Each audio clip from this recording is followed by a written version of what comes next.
Баламды 3 бала болуп катуу уруп оор жаракат келтирген. Тергөөчү ал балдардын таанышы болуп чыгып, тергөөдө алардын тарабын алып, күнөөсүн жеңилдетүү аракетин көрүп жатты. Кече жакында иш сотко өттү деп кол койдурду. Эми сотто ошол тергөөчү катышып, сотту дагы сүйлөшүп көндүрүп коебу деп коркуп жатам. Адвокатты эми алдым. Жардам бере алабы? Биринчиден, сотко ал тергөөчү катышпайт. Эгерде сиз өтүнүч келтирип, ошол тергөөчүнү мындай мыйзамсыз аракеттер болгон болсо, сотто сурак берүүсүн сурасаңыз күбө катары, анда мындай күбө катары келип катышышы мүмкүн. Ал эми сотто прокурор катышат. Ал мамлекеттик айыптоону жүзөгө ашырат. Сиздин адвокатыңыз сөзсүз түрдө жардам берет. Эгерде сиз эксперттердин же болбосо дагы кошумча мындай жыйнай турган далилдериңиз бар болсо, сиздин адвокатыңыз өз алдынча иликтөө жүргүзүп, бардык далилдерди топтоп, соттун алдына алып келиши мүмкүн. Ал эми сот сиз айтып жаткандай мындай бир тараптуу карабайт, карашы мүмкүн эмес, себеби дегенде бул мыйзамдын талаптары.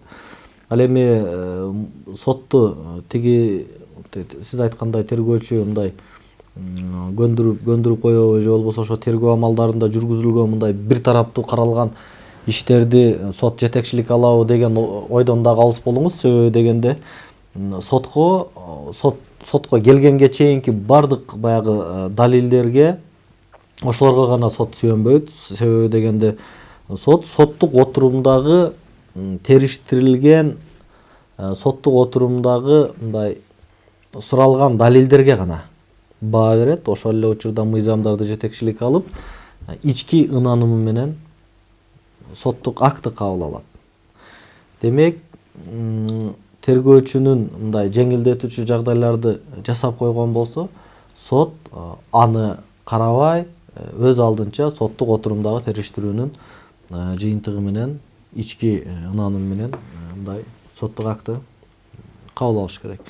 Ошондуктан бул жерде сиз жабырлануучу болсоңуз, сиздин укугуңузду мамлекеттик айыптоочу, демек прокурор, адвокат алдым деп жатасыз. Адвокат сөзсүз түрдө сиздин укуктарыңызды коргойт.